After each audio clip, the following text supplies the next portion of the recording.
to the brand new Davison Athletic Complex. Far cry from the Gerald Room. Having a press conference in this type of team room and venue, it's really been having the opportunity to have this building has really been special for our players, for us as a program, for recruiting. And I keep saying it's a game changer, but having the opportunity to be in here and just look around at how nice this thing is just reminds me of just how fortunate we are, the many people that contributed to make this whole thing happen. So welcome to the Davison Athletic Complex and the team room and the press conference. I'll say, so I told the team, never take a win for granted. Half the football teams in the country are going to lose today, you know, and we found a way to win a game.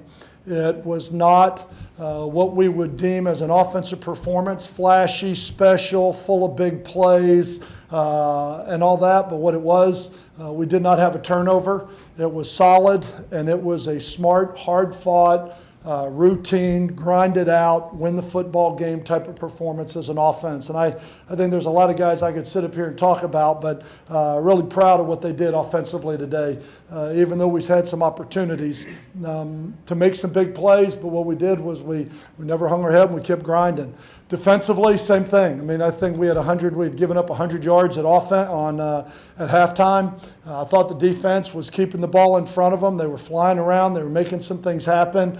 I give FIU an awful lot of credit. Ron Turner is an excellent football coach, and I thought did a great job. Ron Cooper, their defensive coordinator, had a great scheme, had us kind of guessing a little bit in some of our spread stuff. I thought Steve Shankweiler, the offensive coordinator, put together some great schemes from an offensive standpoint, and they went out and executed them. But I thought our defense kept the ball in front of them, didn't give up the home run ball or the big play, continued to play hard and physical up front, and I thought really controlled the line of scrimmage as a defense. And then emotionally, this game was hard.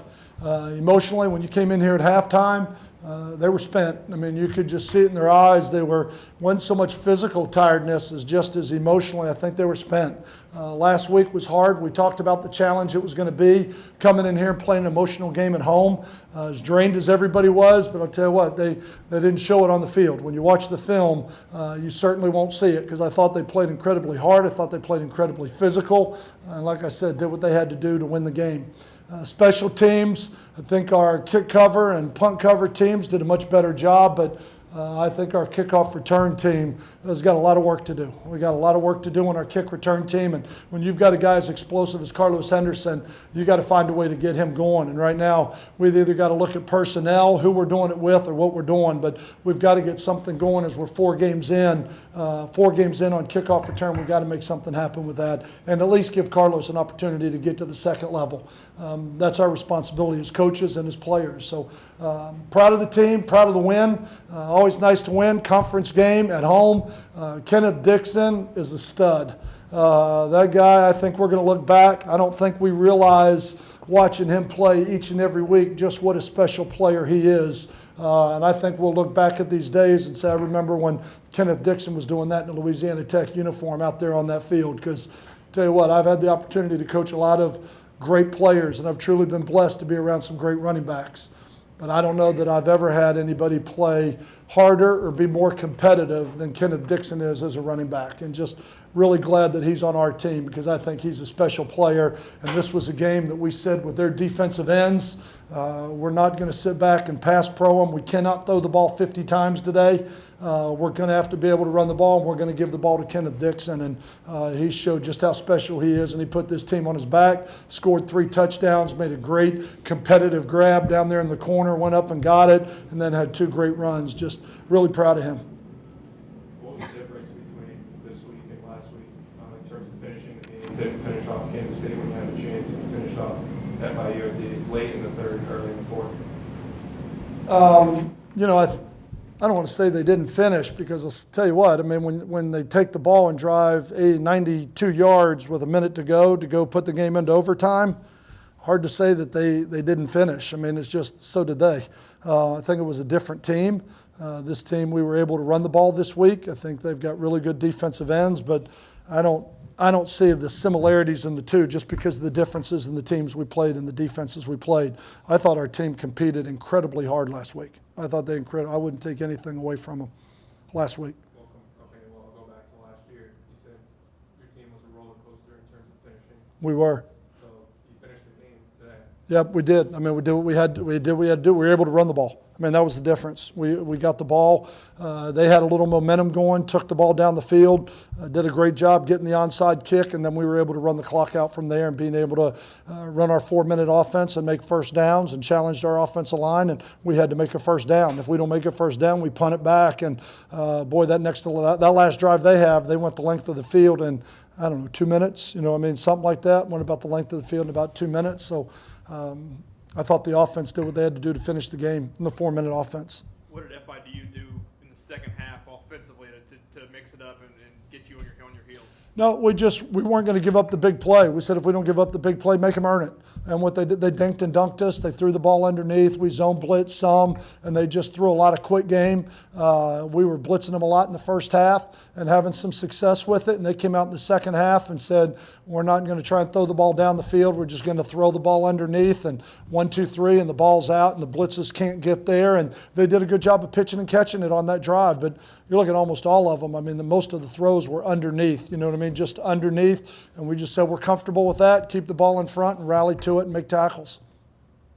That explosive run on your first series, how important was it to get ahead of the 8 ball early on and get that lead? Yeah, I mean, it was important, and I thought Kenneth, the O-line did a great job of blocking the hole. We ran, as a matter of fact, we ran a play very similar to that on the first play of the game, and Kenneth went outside the block, and he was like, that's my bad, that's on me. Give it to me again, don't go away from that.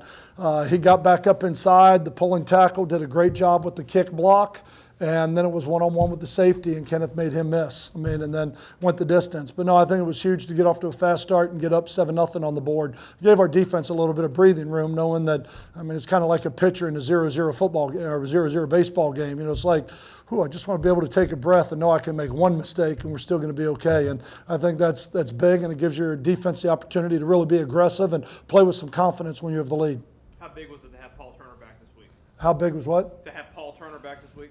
Huge. Carlos went out late in the game. Carlos went out late in the game, and I think Paul was such a competitor and such a good player, and made a couple big catches for us there with the guy draped all over him, and got a holding call there late when he tried to take the guy deep on them. It turned out to be offsetting penalties because we had a hold as well. But I thought Paul really did a nice job, and it's nice to have him back. And then with Carlos going out, I'm looking forward to playing a game where we have Carlos, Trent, we have Connor Smith back, and we have Paul Turner, and we're healthy at wide receiver, because we haven't had all 4 of them out there together yet. We hadn't had 3 of the 4 out there all together yet. So we'll see what Carlos's injury is and get some treatment and see where we are with it.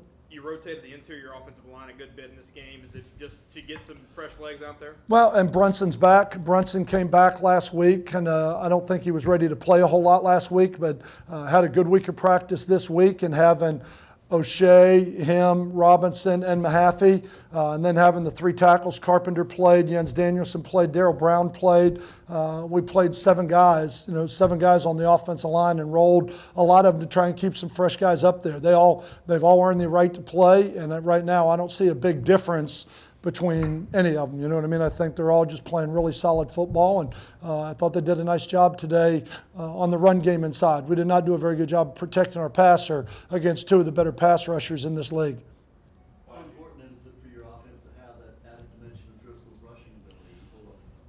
Yeah, he really, I think, look, last week he rushed for 80 yards. He had 30 yards in sacks, I think, so he had 80 yards rushing last week. But when people want to really start trying to take away Kenneth, and he pulls it, and he made a couple big plays that were momentum plays for us. Had the thing on the 1 touchdown drive, he ended up making a big pull and getting out to about midfield. But I think he's doing a really nice job of executing the offense. If it's not there, he's throwing it away. He's not into stats. Yeah, today we got under center and let him hand the ball off some and put the saddle a little bit on our offensive line and our tailback, and I thought they did a nice job. But it's a big part of it, not only having Jeff's ability to run, which we didn't have last year with Cody, but when you have Kenneth going one way and Jeff going another, you've got pretty explosive things to do in the running game.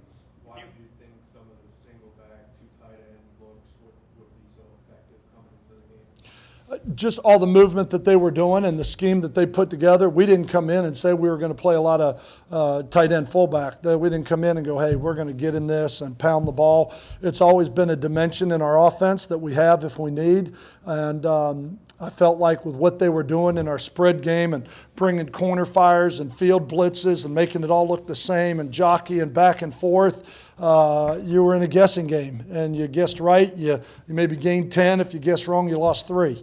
And so just to try and get some consistency, we solidified our edges with Ricky or Marlon, and I thought Josh Gaston played a heck of a game at tight end. He has waited patiently as a senior to get his opportunity with all the 4 wides we've been playing, and I thought he went in there and did a really nice job of playing physical at the point, and really gave us the opportunity to develop that running game. Where would you compare?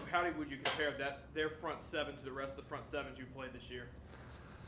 I think their defensive ends are probably 2 of the more athletic defensive ends we've played. I think their 2 defensive ends are athletic. They rush the passer. They put them wide. They speed rush. They move inside. They put a lot of pressure on your tackles.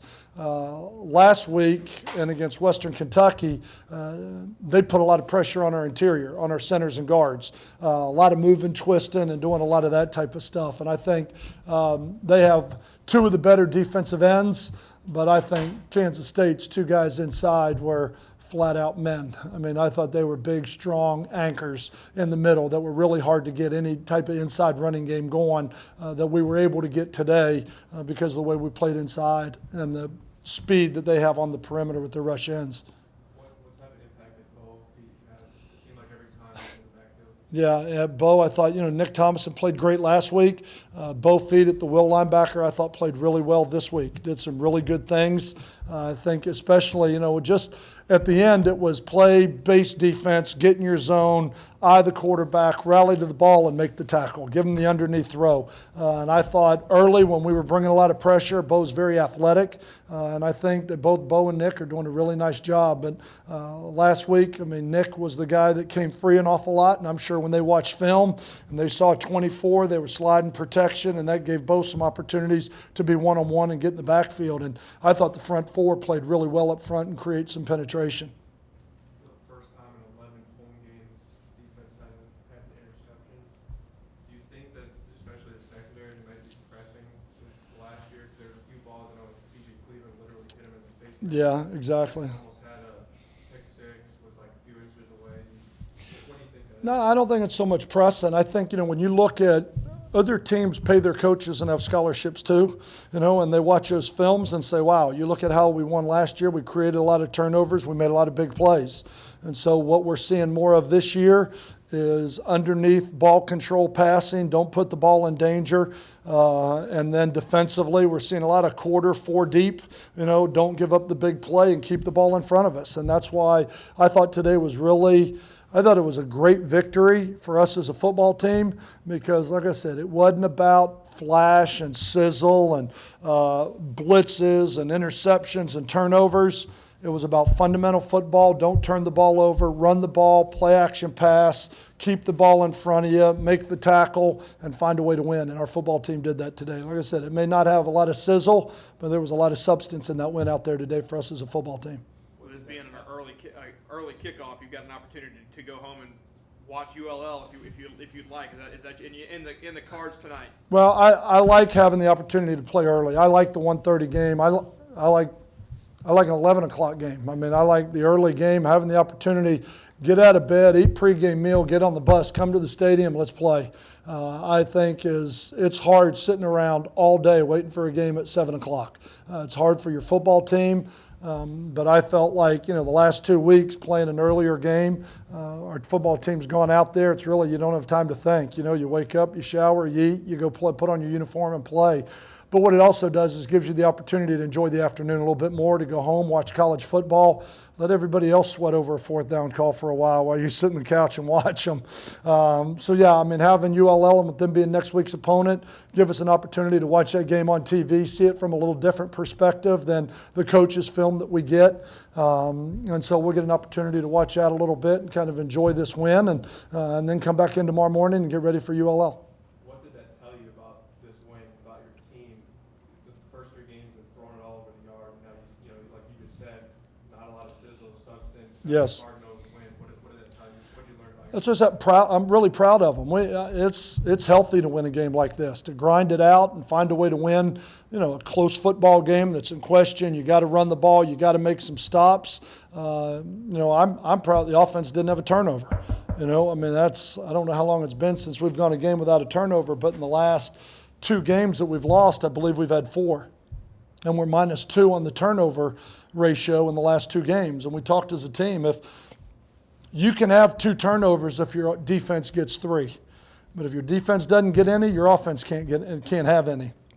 And we've got to make that balance as a team.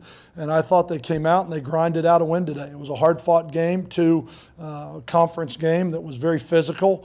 I know there were a lot of guys laying out there on the field. I hope everybody's healthy on both sides because it's awful early in the season. And I know they've got some injuries in their secondary and some guys on defense. But I thought our players just really grinded it out. They played a physical, hard-nosed football game, didn't turn it over. We played smart today. We played smart, which we have played hard the last couple of weeks. We haven't always played smart. And I felt like we did a really nice job of that today. Have you been impressed with the offense, considering you're not getting as many short fields as last year when you had all those turnovers, and now you're having to go the length of the field instead of starting to drive it? Yeah, and you look, I mean, really, we scored 27, I think 27 today. We had, we had a drop in the end zone. All of a sudden, you make it, there's 35 on a day when you never got a short field. On a day when you didn't have a short field and had to take the ball, and the field position the first half was awful. I mean, it's like we were inside our 20 every time. And when they kicked the ball off and we started on our 17-yard line, that's a joke. That's not fair to this football team. I mean, when we're backed up, you got to go 80 yards every time you get it. That's hard on an offense. It's hard on, you look around the country on people that are scoring points. There aren't many people that are driving the field 4 and 5 times to score 35 points. And I think it says a lot about the way Jeff Driscoll's playing, the way Kenneth Dixon carried the ball, the way Trent Taylor made some plays out there, the way they're blocking, and the fundamental things that they're doing right now. And that's why I think this was a great win for us as a football team, because it wasn't about sizzle. And that's kind of what it's been about blitzing as a defense, trying to make something happen, a lot of energy, offensively, big plays, misdirections, trying to scheme them. This game was line up. We're running zone here. This is where we're going to be as a defense. Beat us. And I was proud of this football team to go out and win the game the way we did today. Anything else? And I think both